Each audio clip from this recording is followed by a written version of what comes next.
시청자 여러분 안녕하십니까? 대한민국을 움직이는 뉴스피플을 직접 만나서 전국의 주요 현안을 알아보는 KBC 뉴스메이커의 진행자 배종호입니다. 오늘은 지난 2022년 대선 후보 경선 과정에서 호남 지역 국회의원 가운데 가장 먼저 이재명 대통령 후보 지지를 선언해서 이른바 이재명의 남자로 평가받고 있는 광주 광산구의 민영배 국회의원을 모셨는데요. 검수완박법 처리를 위해서 민주당 탈당에 십자가를 지면서까지 검찰 개혁의 앞장을 섰고 지금은 사법개혁을 위해서 조희대 대법원장 퇴진에 선봉장 역할을 하고 있는데요. 직접 출사표를 던진 전남 광주 통합특별시장 선거전 양상과 전국의 현안 등에 대해서 자세히 얘기를 나눠보겠습니다. 안녕하세요. 반갑습니다. 네, 이렇게 귀한 시간 내주셔서 정말 감사하고 요즘 뭐 1분 1초가 아깝죠? 네. 어제 저녁에 순천에 자고 아침에 담양을 거쳐서 네, 오후에는 이제 국회 본회의가 있어서 네, 조금 전에 끝나고 왔습니다. 네. 오늘 또 뭐 기자회견 하시고 네. 정말 숨도 제대로 예. 돌릴 시간이 없을 정도로 바쁘신데 우리 이제 민 의원님은 지역구가 광주 광산인데, 예, 광산구 을입니다. 예. 네, 고향은 전남 해남이더라고요. 해남입니다. 예. 네, 그렇군요. 고등학교는 또 어디서 나왔습니까? 목포에서 했습니다. 아, 그렇군요. 굉장히 독특한 삶을 사셨는데 특별한 배경이 있습니까? 아니 그냥 그 상황에 맞게 이렇게 가다 보니까 자연스럽게 그렇게 됐는데 네, 그러니까 제가 전남의 아들이고 광주의 일꾼인 셈이죠 지금. 그렇군요. 예. 전남의 아들, 광주의 일꾼. 그러니까 뿌리는 전남에 있고 네. 삶의 줄기 열매는 광주에서 이루어진 그런 경우라고 보시면 되겠습니다. 근데 이제 전남 광주 통합도 중요하지만 균형 발전이 굉장히 중요하잖아요. 그러면 네, 본인이 좀 균형 발전 시킬 수 있는 자신이 있습니까?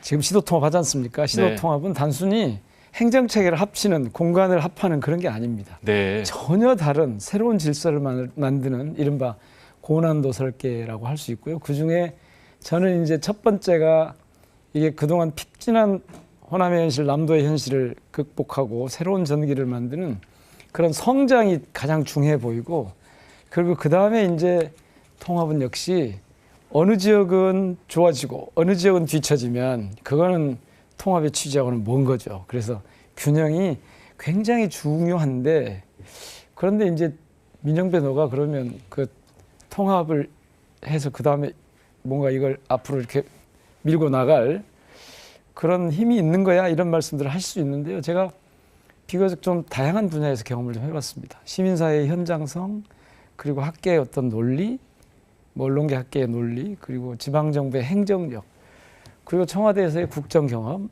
그리고 뭐 국회 입법력 이런 것들을 비교적 좀 두루 좀 경험한 저희 면접에서도 저한테 당정청을 두루 경험한이라고 표현을 했더라고요. 네. 그러니까 저는 이걸 이제 복합행정 전문가다 네. 이렇게 표현을 해봅니다. 그래서 이런 때는 그 균형의 감각이 이런 다양한 경험이 있어야 저는 가능하다고 보고 그래서 뭐 제가 아주 잘할 수 있을지 자신할 수는 없지만 제법 해볼 수 있겠다 이런 느낌으로 출마를 하게 됐습니다. 네. 그러니까 청와대에도 근무했고 네. 또 국회의원으로도 활동하고 구청장으로도 활동했기 때문에 복합행정 전문가다.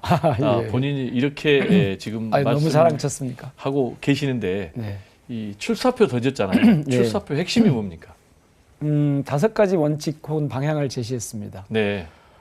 앞으로 이게 6, 70년 만에 돌아온 정말 절호의 기회인데 이것을 어떤 원칙하에서 끌고 갈 거냐, 어떤 원칙하에서 밀고 갈 거냐 5가지를 내세웠는데 첫 번째가 성장 통합, 두 번째가 균형 통합, 조금 전에 말씀드린 거죠. 그리고 이런 과정을 통해서 최소 보장이 되는 누구나 최소 보장이 되는 기본사회, 기본소득 그리고 우리가 사는 환경이 지금 기후이기 때문에 되게 어렵잖아요. 그래서 녹색 도시, 녹색 그린 인프라를 좀 깔 수 있는 그런 방향으로 가야 된다. 그리고 무엇보다도 앞으로 통합시의 행정은 시민주권 원리에 따라서 운영돼야 한다. 그러니까 정치의 주체가 정치인이 아니고 국민이듯이 주권자이듯이 통합시의 이 특별시의 시정의 주체도 당연히 시민이 해야 한다. 뭐 이런 원칙을 가지고 좀 가봐야겠다는 말씀을 드린 적이 있습니다. 네, 출사표와 관련해서 5가지 원칙, 성장, 균형, 기본사회, 그리고 녹색도시, 시민주권 네. 이렇게 말씀하셨는데 전체적인 여론은 전남, 광주 통합해라 라는 이제 그런 여론이 우세한데 어떻습니까? 우리 민 의원님이 보시기에도 함께 잘 살기 위해서는 통합해야 되는 겁니까? 저는 처음에는 원래 이 통합에 대해서 90년대부터 저는 90년대에 제가 이 기자로 활동을 했는데 네. 그때 처음 이제 통합 논의가 나왔습니다. 그때 배경이 뭐냐 하면 이게 전두환 군사정권의 장난이었거든요. 이를테면. 그러니까 광주로 자꾸 모여요. 광주가 중심이 돼서 뭔가 이 저항의 기운을 키워요. 그러니까 광주를 따로 뗍니다. 그때 요건이 안 되는데도 따로 뗐어요. 제가 이번에 문건을 확인해 보니까 3월 18일, 그러니까 86년 3월 18일자로 당시 전두환이 딱 서명을 했더라고요. 근데 거기에 보면 이게 조건이 좀 부족한데도 했다.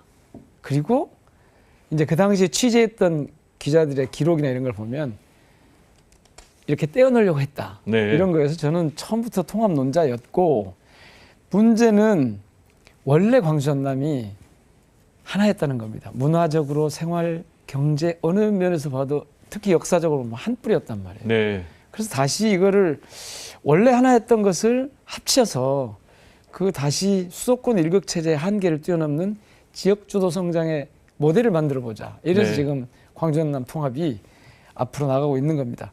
그런데 사실 이런 거 저희가 말로 하니까 그런데 저희 헌법에 이미 지금 지방 소멸 위기라고 하지 않습니까? 서울은 미어 터지고 지방은 계속 인구가 줄어드는 이 지방 소멸 위기인데 헌법 위반이에요. 사실 이 상태를 네. 그대로 두는 거는. 왜 그러냐면 헌법 11조에 평등권이라고 하는 게 있지 않습니까? 네.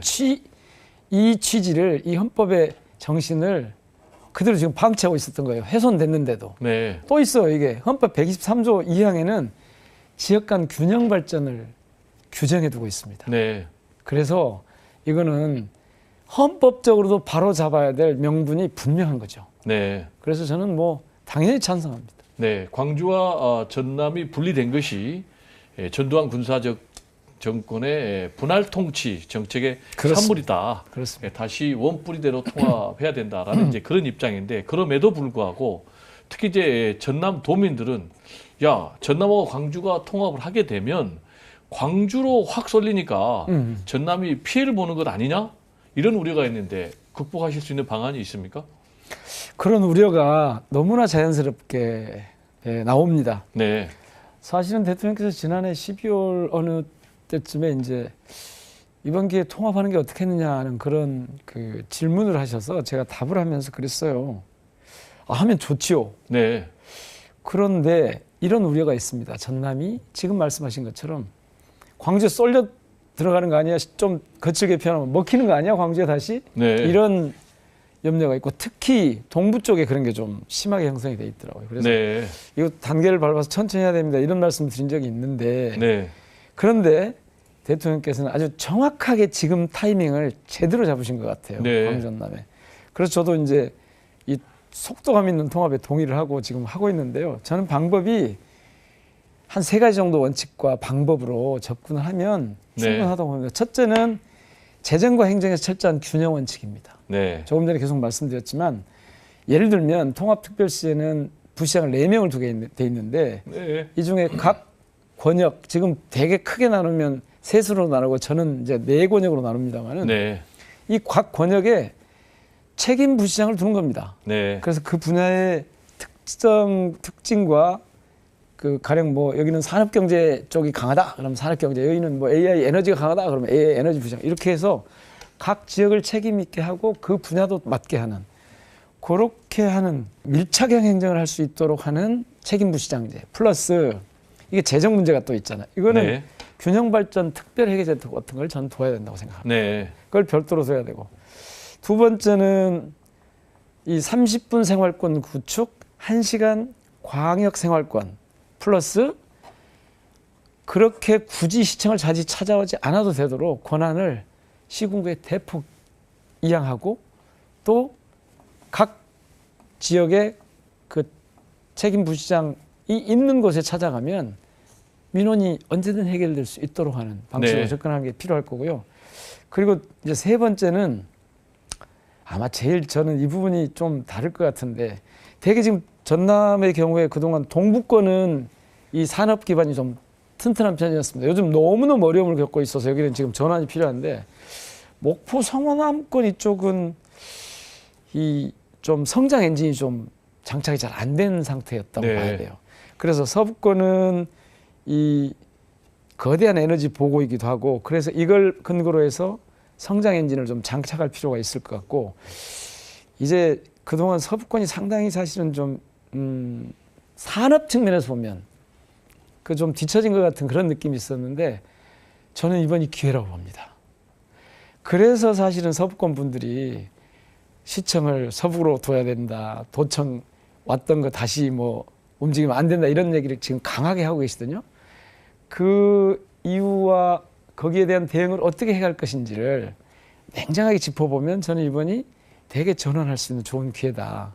그래서 각 지역들을 균형 있게 발전시켜가는 물론 그 관련해가지고 제가 이제 신경제 지도, 신성장 경제 지도를 하나 그려놓긴 했습니다. 네 곳에 각각 어떤 특성을 둬서 살릴까 하는. 그래서 광주로 전남이 빨려 들어가는 게 아니라 오히려 균형 있게 각 지역이 성장할 수 있도록 하는 그런 몇 가지 원칙을 가지고 찾아가면 저는 그리고 지금이 아주 좋은 기회라고 봅니다. 네. 동부는 산업의 전환, 서부는 새로운 시도, 출발 이런 것들이 가능한 지금 상황이어서 그것에 지금 딱 맞춰서 이 통합 기회가 왔다 이렇게 생각합니다. 네, 4개 권역의 책임 부시장 제도를 도입하겠다. 네, 그리고 재정과 또 행정의 권한을 대폭 이양하겠다.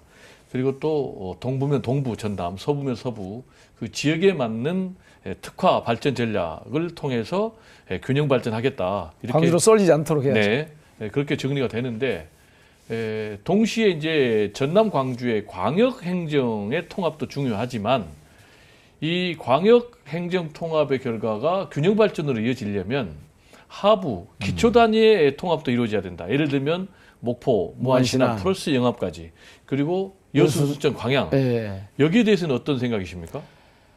그것은 기본적으로 그 지자체들이 그리고 그 지자체 주민들이 결정하실 문제입니다. 네. 다만 광역 단위에서는 그런 기초 단위의 통합에 대해서 저한테 그런 기회가 온다면 너무나 당연하게 그 자체적으로 성장의 기반을 갖출 수 있도록 해줘야 된다. 그런 점에서 저는 적극적으로 지원할 생각입니다. 네, 그렇다면 이제 초대 통합 시장이 나오는데 말씀하신 이 균형 발전을 하기 위해서 이 초대 전남 광주 통합 특별 시장의 가장 중요한 자질은 뭐라고 생각하세요?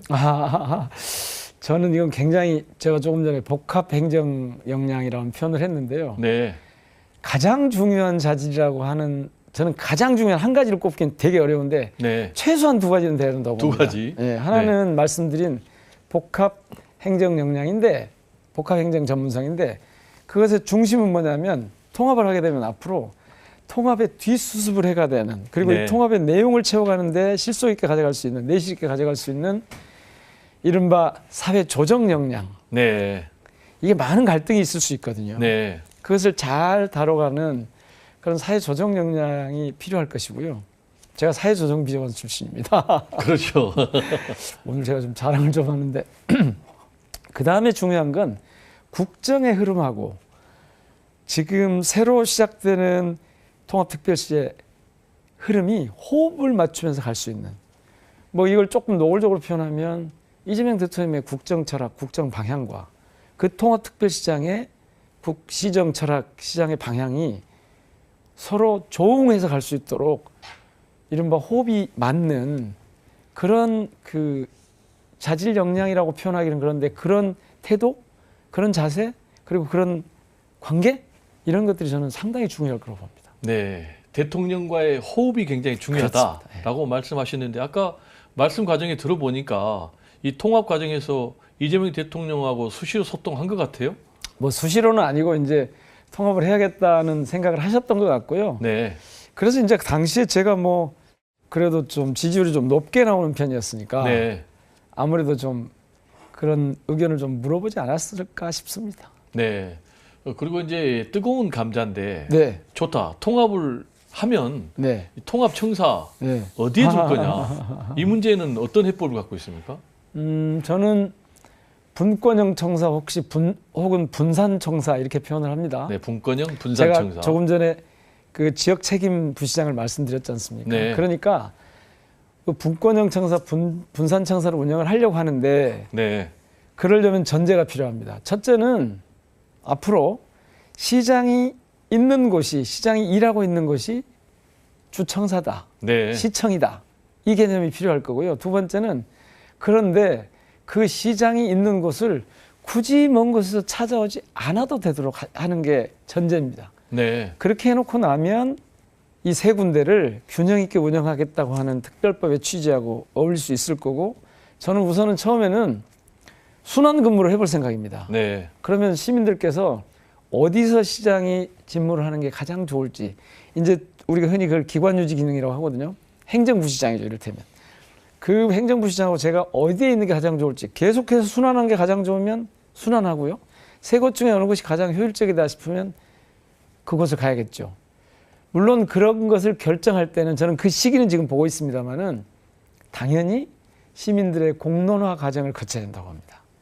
그래서 시청 소재지 뭐 결정을 위한 공론화 추진위원회 이런 것을 두고 시민들의 의견을 충분히 받아서, 그런데 이제 그걸 결정하는 핵심 요소는 뭐냐면 어디에 있을 때 시도 통합의 취지를 살릴 수 있느냐, 어디에 있을 때 효율적으로 시도 통합을 운영할 수 있느냐, 통합 특별시를 운영할 수 있느냐, 이게 저는 뭐 필수적인 기능이라고 봅니다. 네. 기준이라고 봅니다. 이제 걸음마 단계니까 순환 근무를 통해서 자연스럽게 네. 시도민들의 의견을 수렴하겠다라는 말씀으로 해석이 되는데, 이 전남 광주 모델과 관련해서 민 의원께서 투자자 예. 전남 광주 모델이라는 굉장히 독특한 이론을 제시했는데 구체적으로 어떤 뜻입니까? 독특하게 봐주셔서 우선 고맙습니다. 네. 그동안 우리가 기업을 유치한다, 일자리를 만든다 그러면 대개 어떻게 하냐면 오세요, 저희가 땅 드리겠습니다, 세금 깎아드리겠습니다, 보조금 드리겠습니다 이러거든요. 네. 그런데 지금 말씀드린 이런 것들을 저희도 투자자로서 참여하겠다는 겁니다. 네. 예를 들면 반도체 팹이 온다. 그러면 그게 뭐 20조짜리다 그러면 20조짜리다 그러면 지금까지는 거기다가 계속 뒷받침해주면 공장이 생기고 거기에 일자리가 생기고 이런 방식이었는데 그게 아니고 그 과정에 우리도 투자자로서 참여하겠다는 겁니다. 지자체와 시민이. 네.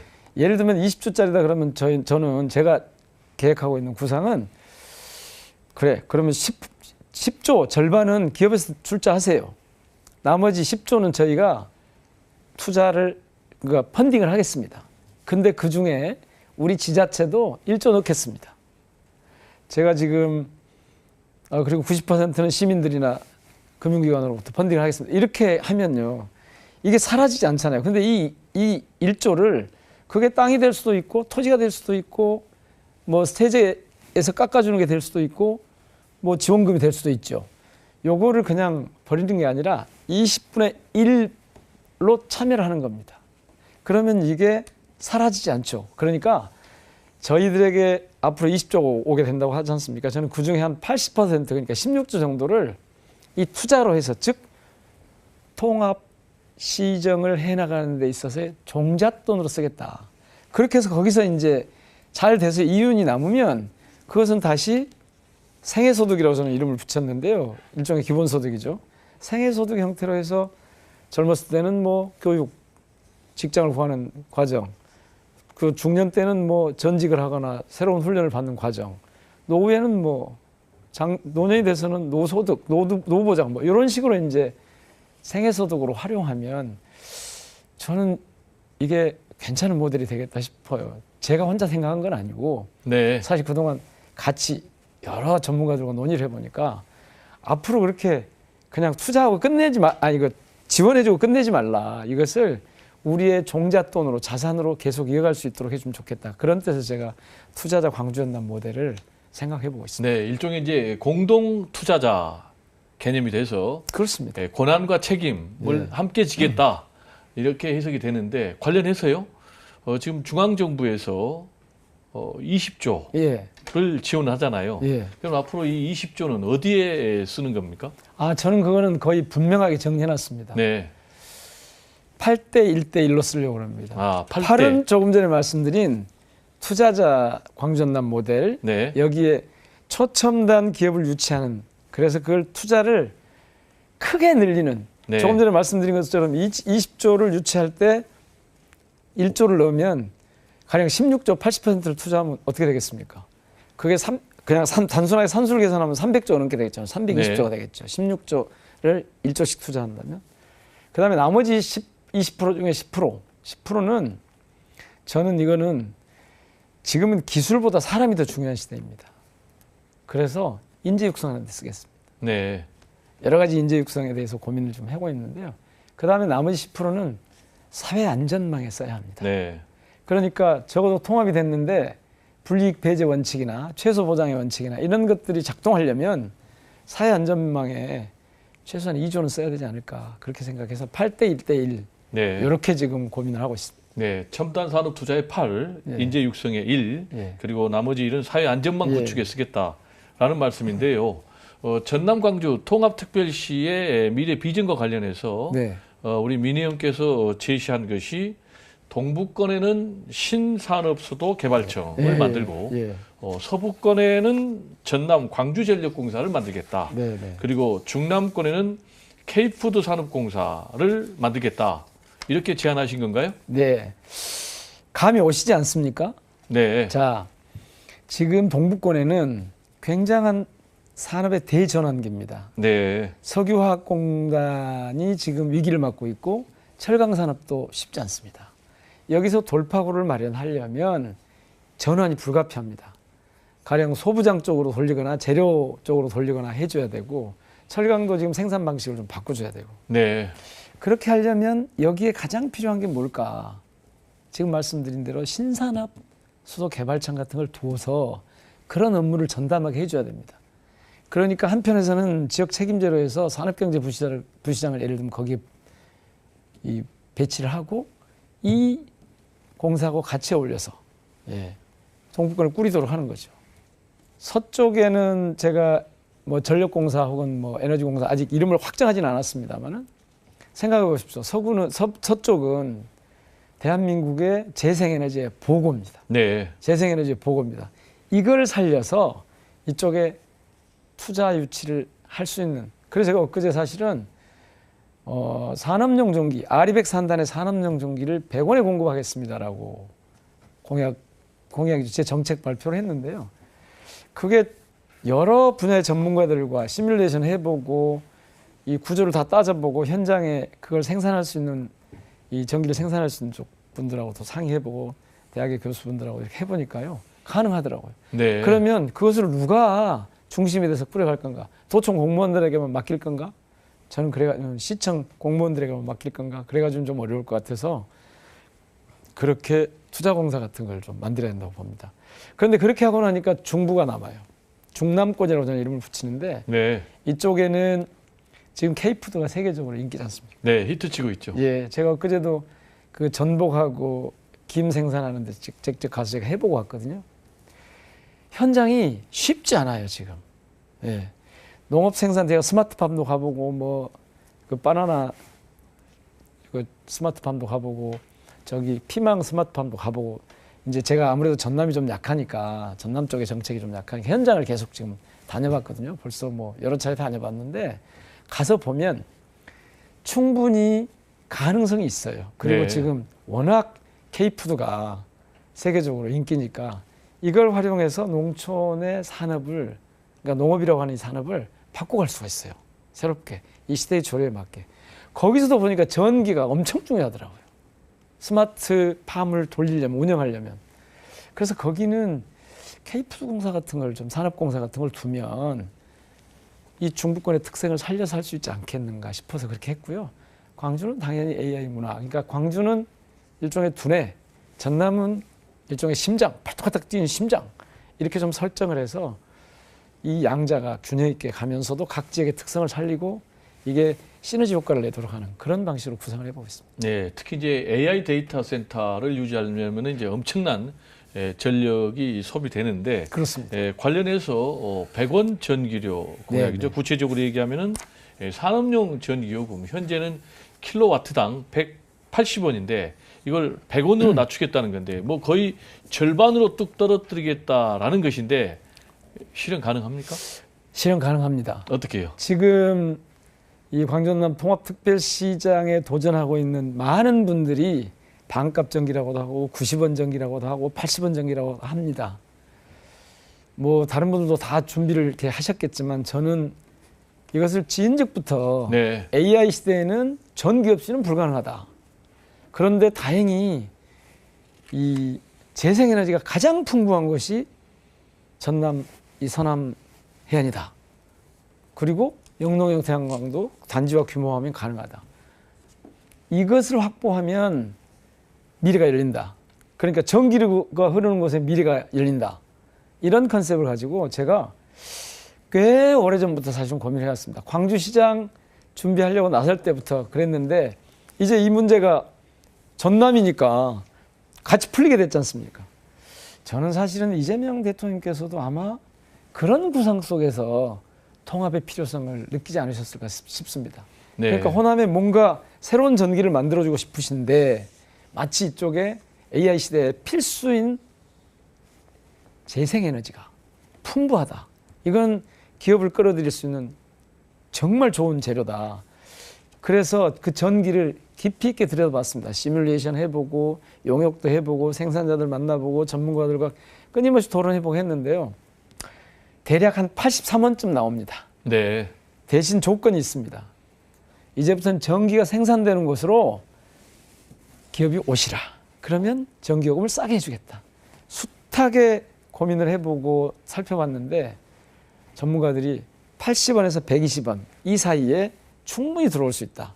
지금 저희들이 해본 모델로는 83원 나오는데 부대 비용까지 합하면 한 100원까지 가능하겠다. 이렇게 돼서 제가 100원 전기를 말씀드리고. 네. 100원 전기료 충분히 가능하다라는 네. 말씀을 주셨는데요. 이재명 대통령님하고는 굉장히 가까운 것 같아요. 예. 친명 핵심이고 또 특히 이제 지난번에 뭐 대선 후보 경선 과정에서도 호남에서 제일 먼저 이재명 후보 지지 선언을 했는데 벌써 어떻게 5년 해서, 전이네요. 네, 어떻게 해서 이재명 대통령하고 그렇게 가까운 인연이 됐나요? 우선은 제가 구청장 하던 시기 2010년부터 2018년 초까지 하고 지금 대통령께서 성남시장 하던 시기가 네. 똑같습니다. 그러니까 네. 그때부터 사실은 이렇게 교류가 있었고 또 이 일로서는 서로 벤치마킹을 하는 그런 거였는데 이제 조금 더 이게 가까워진 건 전전 대선이죠. 이분의 철학, 정치 철학, 그 다음에 역량 이런 것들 제가 기준으로 봤을 때는 이분은 그래도 저희가 그때 굉장히 불리한 상황이었어요. 저는 뭐 별로 주저없이 사실은 선택을 했습니다. 지지한다. 당시에는 이른바 이낙연 대세론이 쫙 퍼져 있었는데 호남에서 제일 먼저 이재명 깃발 들려면 상당히 좀 용기가 필요했을 것 같은데요. 그 용기라기보다는요. 그냥 뭐 용기라면 용기죠. 저는 제가 그냥 보기에 제가 하고 있는 이 철학에 맞나. 제가 이제 뭐 검수완박 때문에 탈당한 것도 마찬가지인데요. 그 시점에 이 행위가 정의롭고 꼭 해야 될 일이고 나밖에 할 수 없거나 내가 해야 될 일인가. 이게 초점이죠. 그러니까 그 당시에 엄청 말렸어요. 탈당할 때도. 그때도 말린 분들이 있었어요. 네. 처음 이재명 당시 경기지사 지지할 때도. 그런데 저는 그런 경우에 별로 그렇게 어렵게 생각하지 않습니다. 네, 오로지 소신으로 정치하신다라는 말로 해석이 되는데 검찰개혁의 선봉장이시고 또 보니까 조희대 대법원장 또 퇴진도 지금 선봉장 역할을 하고 계시는데 조희대 대법원장 왜 퇴진시켜야 되는 거예요? 오메, 어째 괜찮으십니까? 네. 오늘 저희가 우선 몇 분이었지? 같이 대표로 나가서 이제 기자회견 한 건 6분, 7분 됐는데 기자회견 했습니다. 퇴진해야 된다. 우리나라의 사법 질서를 망가뜨려 놨거든요. 네. 다 아시잖아요. 그 사이에 무슨 일이 있었는지. 우선 대선 전국에서 이재명 대통령을, 당시 이재명 후보죠, 제거하려고 했어요. 윤석열을 풀어줬어요. 그리고 그 후로 내란이 일어났는데 내란에 동조했어요. 당연히 대법원장이 당연히 그만뒀어야 된다고 봐요. 네. 근데 뻔뻔하게 지금까지 계속 앉아 있잖아요. 사법부 전체로 보면 억울하게 죽겠을 거예요. 나는 아닌데? 근데요, 정치검찰들이 난리치고 검찰이 지금 해체되는 거와 마찬가지예요. 다시 한번 여쭤볼게요. 조희대 대법원장이 그럼에도 불구하고 자진해서 사퇴하지 않으면 네. 탄핵 소추 절차에 들어가실 거예요? 당연히 그래서 지금 네. 발의를 시작한 겁니다. 네. 그러니까 지금 처음에 서명을 시작한 분들이 99명, 99명이 찰 때까지 하나씩 서명을 받아야 됩니다. 네. 그 작업을 오늘부터 시작합니다 하고 지금 기자회견을 한 거죠. 그렇군요. 네. 자, 이제 시간이 네. 마무리할 시간이 벌써 금방 다 됐기 때문에 네. 몇 가지만 여쭤볼게요. 네. 예, 광산구청장 2번이나 하셨잖아요. 네. 광산구청장 시절에 네. 내가 이거는 정말 잘했다. 한 가지만 얘기해 주세요. 한 가지만요. 네. 제일 먼저 한 것만 말씀드릴게요. 중요한 것보다 제일 먼저 한 거. 광산구청에 있던 공공부문이죠. 그 당시에 공공부문에 비정규직을 정규직으로 다 전환했습니다. 아, 공공부문. 네. 비정규직을 그리고 다 그게 정규직으로. 되고 나서 여기 국회를 비롯해서 정말 한 이틀간 일을 못할 만큼 전화를 많이 받았는데 정부가 1년 뒤에, 당시 이명박 정부였습니다. 네. 그럼에도 불구하고 1년 뒤에 공공부문 비정규직 정규직화 지침이 정부에서 만들어서 1년 뒤에는 모든 국가 전체의 공공부문에 비정규직이 없어지는 계기를 만들었죠. 네. 자, 시간이 다 됐기 때문에요. 마지막 질문 드리겠습니다. 예. 예, 마무리 발언으로 광주 전남 네. 시 도민들에게 꼭 하고 싶은 말씀 부탁드릴까요? 예, 기회가 왔습니다. 지난 60년, 70년 정말 처절한 아픔과 소외와 상처투성이었던 광주 전남 호남에 새로운 성장, 새로운 도약을 할 절호의 기회가 왔습니다. 그런데 이 기회는 정치인들만으로는 불가능합니다. 시민들께서 함께 해 주셔야 합니다. 제가 현장을 다니면서 들어보니까 새로운 도약, 성장의 길이 반드시 있습니다. 거기다가 이재명 대통령 정부라고 하는, 국민주권 정부라고 하는 든든한 배경이 뒷받침해 줍니다. 이 기회를 놓치면 다시 정말 어려워질 수 있습니다. 저는 이 기회를 함께 살려가야 한다고 봅니다. 그래서 우리가 함께 나서서 길을 열고 길을 함께 걸어서 새로운 세상, 새로운 질서로 정말 이 통합특별시가 서울을 넘어서는 대한민국 최고의 경쟁력 있는 통합특별시가 될 수 있도록 함께 힘을 모아나갔으면 좋겠습니다. 길은 있습니다. 네. 민혜님 오늘 귀한 말씀 감사합니다. 고맙습니다. 네, KBC 뉴스메이커 오늘은 이재명의 남자로 불리는 민형배 재선 의원을 모시고 6.3 지방선거와 전남 광주 통합 움직임 등에 대해서 자세히 알아봤습니다. 오늘 귀한 시간을 내주신 민형배 의원님 그리고 우리 시청자 여러분들께 진심으로 감사의 말씀을 드립니다. 지금까지 진행의 배종호였습니다. 감사합니다.